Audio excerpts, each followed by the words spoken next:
If you're tired of pretending you're okay while your body and mind are screaming for help, you're in the right place. Welcome to Unmasked Health. Have you ever walked away from a conversation thinking, wait, did that just happen? What just happened? Did it happen the way I remember it? Well, I'm here to tell you that there is a disorder, a dysfunction is what I'll call it, and people call gaslighting. Some of you may be familiar with it, some of you may be gaslighters, and you may can argue with me better about this than I can. And I'm interested to know if you are a gaslighter, if you will reach out to me and kind of give me pointers.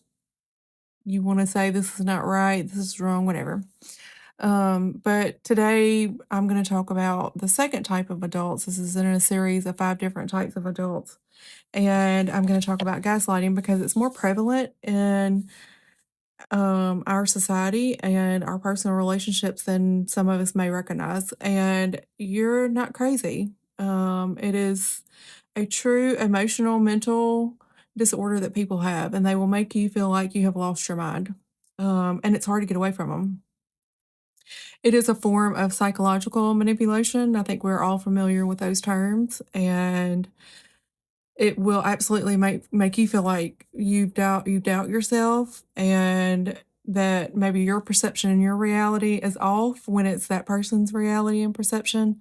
But their overall goal is to control you. And I was scrolling TikTok yesterday and come across a lady who was talking about she had recently, well, not recently, a year ago, had left her husband, who had upper status in the community anyway, um, which is bad enough because he was using his status against her, but it was worse because he's a gaslighter. And she was still finding herself, even a year after she left him, she was still finding herself trying to appease the situation to kind of keep peace, but there is never peace with these people. So, what we're going to kind of talk about is how to recognize it, what are some common phrases they say, and how do you fix it. So, why manipulation? Why do they use gaslighting? Um, well, it helps their manipulation status, right? Like they thrive off of that. That makes them feel like they have all the control if they're able to manipulate every situation that happens. And it prevents them from having accountability. You ever been around somebody that you know without a doubt was at fault for something? They said something wrong, they did something wrong, and maybe you didn't call them out immediately, but you did kind of, start trying to talk about it, and they manipulate the whole situation and, you know, distort reality of the situation, and you walk away, like I said at the beginning, going, "What just happened?" Um, but they use it so that they can convince you that you're wrong and that your perception was wrong and that your memory is not accurate. Um, they don't ever have to take responsibility for their behavior, and I'll tell you, those are some of the most dangerous people. I know there are dangerous people out there, but I'm talking about what we are talking about, these type 5 adults. These are the most dangerous people, and it's almost impossible to ever get away from them fully, especially if you have children with these people. Over time, gaslighting can affect you mentally. It can cause physical harm, mental harm, even. Some of these people are physical abusers. Um, I don't like to talk about my personal, but I will tell you that I was with somebody who was a gaslighter, who was a physical abuser, and that happened 12 years ago, and I still have to deal with him sometimes. It's so disgusting. I'm, married, and he didn't even care that I was married. But he manipulated people into believing that I had adopted a child from Southeast Mexico. They're very specific too. They give specific details to other people. According to his mother, he had even bought like baby items for this child, this baby who we uh, we had named Bella, um, and that I had asked him to adopt her with me. I mean, it's almost teetering on the side of being insane, but that's what they do. He was probably in a situation where he wanted to get himself the monkey off his back per se, and so he made up this whole thing of I was the one still pursuing him because I wanted him to adopt this baby with me. It was if you want textbook definition of a gaslighter and insanity, it is my ex. But anyway, um, it builds up a lot of anxiety, self-doubt, confusion, even, you walk away from situations and or you wake up the next morning and you're like, "Did that even happen? Did what I experienced, was that even truth?" Like, you question your own reality, and that's what they want. They thrive off of that. Um, it's a situation, and I wish that I could find somebody that would openly talk about it on the podcast, like a true gaslighter, and I may be able to find somebody and bring them in later, but some people gaslighters are never gonna admit that they're a gaslighter. They will identify other gaslighters, but they won't ever come out and say that that's what they do because they identify, the wrong in somebody else, what that person is doing, but they're never gonna say, "Hey, I'm like that person." There are very, very few. I'm gonna say less than 5% of the gaslighting community that would ever openly admit that they're gaslighters. The way that you can identify, um, some of these gaslighters. Give me just a second. Okay, sorry, I was getting a phone call. How you can recognize gaslighting is, you if you're walking away from a conversation and you always feel like you're confused after that conversation, um, I'm just gonna go over 10 common phrases that gaslighters will use. That way you can pick up on it. But they deny the events that you clearly remember. Like, that they did whatever. You know that they threatened you or they so that they would take you to court and keep your kids away from you, or they manipulate other people around them to get them on their side, and that goes back to the girl on TikTok. That guy was able to manipulate people in the law enforcement world to actually have issues brought up against her. That is when it becomes scary, and at any rate, they twist situations, to make you look like the bad guy, to make you question your own reality, to make you feel guilty.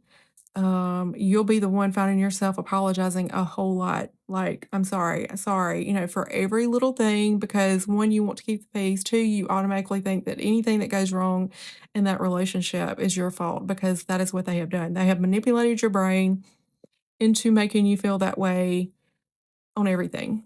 If it's rainy outside and they complain, "Oh, it's crappy weather outside," you will find yourself apologizing for that.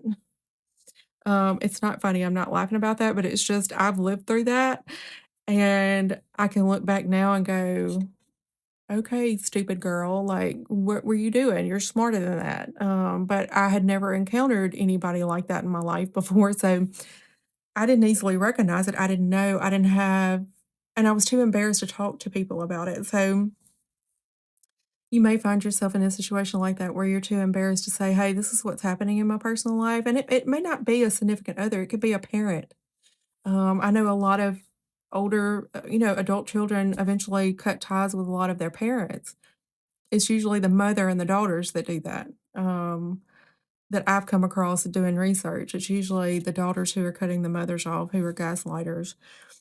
It could be a boss, it could be a coworker, it could be anybody that's in your life, professionally or personal. So I'm not just talking about like your significant other. If you notice these in anybody in your life, I'm gonna hopefully give you tools that you can use to kind of get away from the situation or put a stop to the situation altogether. Um, but you start doubting your own instincts. And listen, we are all we're inept with intuition. Like, or I call it my God button. You may call it your gut instinct, whatever. But we're instilled with that to pick up on. We have discernment on a lot of situations, different situations. And so when something starts to kind of stink, then it probably stinks. And this is one of my common phrases that I have learned to say over the past 10 years, that you can cover poop with sugar, but at the end of the day, it's still poop. And I say that because you can apologize and you can make it peaceful for the day and you can smooth things over for a while, but at the end of the day, that person is still a pile of poop. And they drain you mentally, physically, emotionally. People may lose their job. You will find yourself in a severe state of depression. You withdraw from relationships. They control your relationships with outside people, outside of them. They don't want you to have family relationships. They don't want you to, have friendships anymore. They don't want you going out with coworkers. They will manipulate the situation and say, "Oh, well, it's because you don't love me anymore." Or the big famous one is, "You're cheating on me then."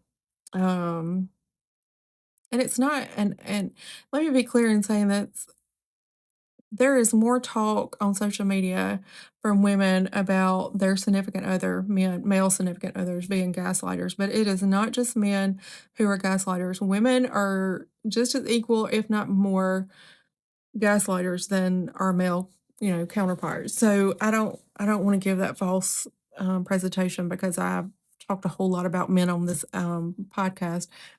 It's not just men who are manipulators, gaslighters. So I just want to clear that up. Um, some of the most common phrases that you will hear um, is that didn't happen. You're remembering that wrong. Um, and I don't want to miss anything, so let me find that page real quick. Okay, sorry about that.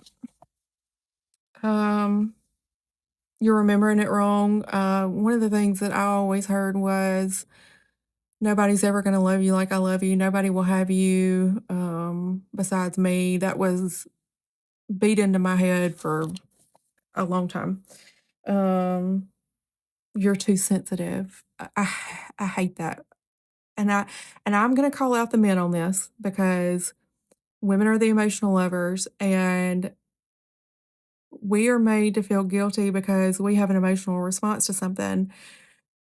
And because you don't have an emotional response like I have an emotional, like, I don't expect you to have an emotional response like I do to certain situations. I just expect you to respect that I'm having the emotional response to something. You don't have to talk me through it. You don't have to hold my hand. I don't have to be coddled. Some people do. I don't have to be. Just leave me alone and let me experience what I'm experiencing. But don't ever look me in the face and say you're just being too sensitive to the situation. You don't get to tell me how to feel or how to perceive when I'm on the receiving end of a conversation. Um, the other big thing is you're crazy. Well, yeah, you've made me feel crazy. That's how, when you get on the other side of that relationship, then you'll be able to look back and go, yeah, you made me crazy. I may be crazy. You were right about that, but you made me crazy. The other thing is I never said that. If you don't have Listen, if you don't get it in black and white, and even then, sometimes it's hard to convince them, even though you have it in black and white, that they even said it. They'll still say, "That didn't happen. That's not what I meant. I didn't say that like that," you know? I'm sure a lot of you are shaking your head, "Yes, that's exactly right." That's what I hear all the time. Um, they'll say, "Everybody, my friends, or our friends will side with me. They'll take my side. Everyone agrees with me, they're not gonna agree with you. Everybody loves you because of me. You are where you're at today because of me, because, who I know and what I do and blah, blah, blah, blah, blah." You're imagining things. That's another phrase that they say. They'll say, "You're the problem, not me." I didn't hear that a lot. But when I did, it made me angry because I was not I'm not a dramatic person. Like, yes, I'm a female. Yes, I get emotional watching sad movies or whatever, especially about dogs. Um, but I'm not a dramatic person, and I'm mature enough to know that, hey, this situation happened, and you're not gonna sit here and tell me that I'm overreacting or that I'm the problem when you cause the problem. You could be sitting there in peace on the couch scrolling on your phone, and that person is gonna go, "Who you talking to? You talking to somebody, you're hiding something. Let me have your phone," whatever. "You spend too much time on your phone. You must be talking to another man. You must be, talking to your girlfriend about me," whatever. They want to be the center of attention, but they don't want to be it can't be negative at all. It all has to be positive. One of the other common phrases is, "You're just trying to start a fight." No, we just want peace. Um I like to tell people, I had somebody asked me the other day if there was something that I wanted people to remember me for, it would be that I was a graceful person, and I gave a lot of grace to people because I don't deserve that, and I get it, and I get it when I don't deserve it, and so I want people to know to remember me for my honesty and for my gracefulness, and that I was able to forgive people when they didn't deserve it or when they didn't even ask for it. And that's not at the end of the day, that's not for them. That's for me. That's for you yourself. Um, but the thing when some of these people, when gaslighters are saying these things to you, they want to start a fight. They want you to they want to trap you. They want complete control over the whole situation, your life, your finances. That's another big thing. They're control freaks. Um, and they want to financially bind you to them. I fortunately, I was not in that situation. Unfortunately, I know several people that have been in that situation where they were financially strapped to this person. And, even trying to sneak money around is can be risky. Um, and it can be scary for the person that's having to do it. A lot of people will spend months hiding money or slowly packing things up so that they can leave. You can't just it's not just like leaving a normal relationship. This is something that takes a process. Yeah, you could leave immediately, but if you want to be prepared, especially if you have well, I say especially if you have children. I don't have children, so I can't speak from a parent standpoint. I would just hope that if you wanted to prepare yourself and your children to be stable in your next, house or path or whatever, that you are able to prepare. And if it's physical, that's a whole different thing. You want to get out immediately. How you can protect yourself, you always trust your memory and your instincts. Record things, record conversations, send it in a text message or an email before you have like an actual verbal conversation with these people because one, you can play it back, but two, you can always go back and review it and go, nope, wasn't me, was not me. A lot of times we do, even though we're in these relationship with these people, whether it's your parents or a significant other, it is time for you to self-reflect and go, am I the problem? Am I the one that's the common denominator? A lot of times you're going to be able to look back and reflect and go, nope, not me. And you should stand your ground with that. Stand 10 toes heavy with that. Because that is there from the beginning of your relationship with these people.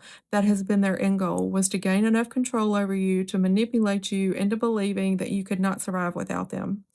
That you are low as dirt, you will never be successful without them. That is their goal. And so always remind yourself that you in fact have control over your emotions, but your memory and your ability to say, this is my instinct, this is my perception, and something's wrong. Um, Again, make sure that you're either writing down the conversations or you're recording them. We have too much technology now that where you should be able to record. I'm in a state where it's one-sided, so I don't have to have permission from the other party. Even if you are in a state where you have to have dual permission or whatever, if you're not gonna use it legality, whatever, you don't have to let these people know you're recording. Set up cameras somewhere where they don't know. But record the phone conversations, put it in a text message because you can use that as leverage if you have to, if it becomes legal. Um, you can use that as leverage, but it protects yourself mentally, emotionally, but then you have evidence. You know what I'm saying? Because these people are so good at manipulating every situation. I don't care if it's going to Disney World and something, I don't care what it is, they will manipulate going to the bathroom. Do you understand what I'm telling you? And you probably are sitting there going, yeah, yeah. Um, Make sure that you are setting very clear boundaries. And that's the thing that I heard. It was a male that was talking about. He was an open admission of being a gaslighter, and he said that the ones that set boundaries with him, he knew he was not gonna be able to manipulate much longer. The relationships usually fizzled out when he realized that the person was not gonna take their crap, was not gonna sit there and be manipulated any longer. Set those boundaries. Now, I heard a good example, as somebody that may have joint custody with an individual. You don't let them manipulate you into going, "Hey, let's do it at my mom's house. Let's make, drop off kids or the kid swap at my mother's house." No, no, you're going to do it at a public place every single time. Put your foot down. If he's not gonna meet you at the public place, then that's on him, but it has to be an agreed upon. You set those boundaries immediately. The thing about these people is that they know how to use their tongue to sugarcoat anything, to make it sound like they're on your side, they've got your best interest at heart. Oh, they just love you so, so much, and you just mean the world to them, and you're the best thing that's ever happened to them. And for a moment, they'll be like, "Yeah, I screwed up. I was wrong. I was whatever." They don't mean it. There is not honesty in behind that admission. Don't fall for it because that's how they loop you back in and they go, "Oh," you start believing, "Okay, well, next time it'll be better. Next time he's gonna recognize that this won't happen," whatever. Um you set those boundaries and quick, don't be slow about it, you be quick about it. If you are dating somebody or you're married to somebody, whatever the situation is, and you have a habit of meeting your girlfriends or your guy friends, whatever, once a week after work to de-escalate from the week, whatever, and they're like, "Oh, you're just going out to cheat on me, are you?" Okay. Okay, just say, "Okay, well, I'll be back at in 2 hours. I'll be back around midnight," whatever. You just go ahead and go and keep doing it because they're gonna learn that they're not gonna be able to manipulate the situation, and they are gonna let you go quicker. Or maybe by miracle, they won't be a gaslighter anymore, but that's not gonna happen. Um if you are in a relationship with somebody who chronically manipulates all the time, I said the bathroom situation. I'm telling you, there was a time when I was trying to talk to my sister on the phone, my older sister. And I don't even know if she knows this, but I'm just going to I'm trying to let you people out there that are dealing with this know that there is a way that this does happen. I'm not just saying that they manipulate your bathroom time. I had gone into the bathroom to have a conversation with her because we were discussing her baby shower when she was pregnant with her oldest one. And I had gone in there, I was getting ready to take a shower, we were on the phone, I had closed the door, locked the door, my time. Um, Needless to say, that turned into a whole debacle. Um, he got in the door. Anyway, I was I was not aware of what I was dealing with. I thought that he just had, like, some anger issues, some unworked through past relationship problems, trust issues, and I thought, "Well, I can fix him. Maybe not fix him, but help him, like, work through that, more effectively," and it just got worse and worse and worse. But yes, it does happen. They manipulate your bathroom time. Um, I just want you to know that you are more powerful and you have more control of yourself than anybody else. Um Gaslighting is powerful because it just slowly chips away at you mentally and emotionally, and it takes your confidence away. It takes, your own mind away from you. Like, you get to a point where, and I'm sure a lot will agree with me, you get to a point where you don't even feel like you can make simple decisions, like as simple as, like, filling up what day do I fill up my vehicle of gas, What day am I stopping for gas to fill up this week? You get to where you can't even control your own decisions anymore. But once you recognize those patterns, um, and you kinda go, "Okay, well, he is the problem. I've done self-reflection. He's always blaming me. He's always saying that nobody else is gonna love me. He's always telling me I can't go out with people, or he manipulates the situation and he's like, "You're cheating on me," or "You don't love me," or whatever. "You're leaving me here by myself to be alone." If you start recognizing pattern, because gaslighting is not a one episode event. Um, Couples, relationships, if you're dealing with other humans, you're gonna have arguments, and it's not just a one-time isolated event. You're gonna recognize those patterns, and just be mindful of that, because then you set those boundaries and you know, are very clear up front. "Dude, not happening with me." Like, you may have gotten past that with other people in your past life. It's not happening with me. Um, Children, you know, adult children have cut off their parents. Again, it's usually the mothers that are cut off. They go no contact, and sometimes you have to do that. Sometimes you absolutely have to go non-contact with these people, because they will continue to try to manipulate you into talking to them, coming back and having a relationship. "Let me smooth things over." You know, they'll still play victim even though they're the ones that did it.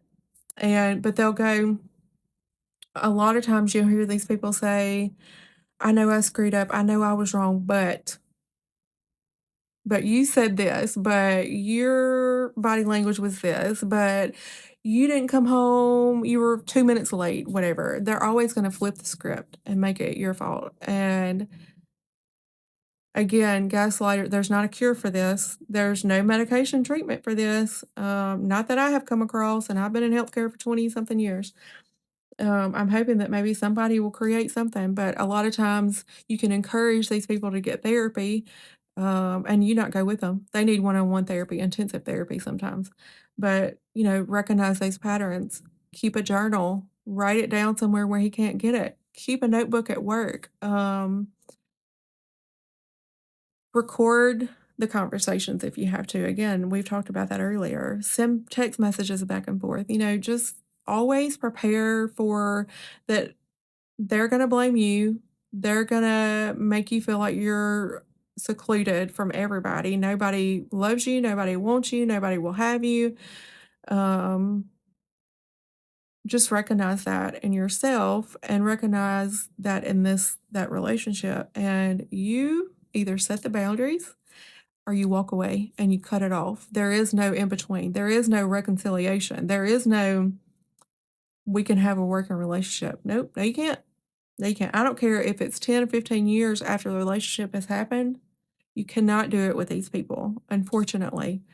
And it is not our job to sacrifice ourselves mentally, emotionally, physically, um, to save these people. We don't have to do that. So you know, I learned a lot being in a relationship with that. I learned a lot about gaslighters are the worst manipulators that are. They're the worst liars, the type of liar.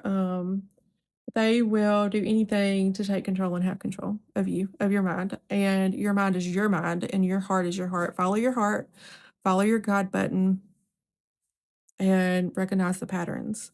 Next episode, I'm not really sure yet. I haven't decided what type of adult I'm going to go to next.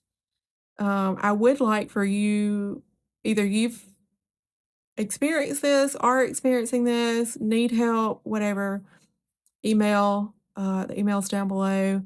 Um, or if you are a gaslighter, you know, somebody that would be willing to admit that they're a gaslighter, I would love to have you on the show. Um, you wouldn't have to be facing the camera, you know, we could just do audio, whatever, but I would love to interview and pick your brain, and see where we could get with that, because I do believe that a lot of people go into relationships and they get put into situations like this, and for years they are self-blaming, you know, taking on all the responsibility, all the blame, all the whatever, and it's not your fault. I'm not saying that we're perfect. I was not perfect in that relationship. I mean, did I trigger him sometimes? Probably, because I wouldn't tell him who I was on the phone with, or that I had plans after work, or, you know, whatever. And we were not married. It was just a relation. I mean, it was a small, it wasn't even a long term relationship. It was a, you know, a long relationship, but it wasn't like years. But this can start within weeks of a new relationship, and I'm hopeful that people will take the time to listen and go, "Hey, that sounds familiar. I sound like that. That's what I sound like. I'm the victim of that or whatever," and get out because you deserve happiness and you deserve better treatment and you deserve somebody that is going to respect you and love you and never make you feel like you are less than who you are. Um, and just remember, um, always reach out to me. I would never, you know, blast your name publicly, whatever. But I hope that after listening to this, that maybe today or tomorrow is a new start for you. Uh, and you take back control of you. Until next time, see ya.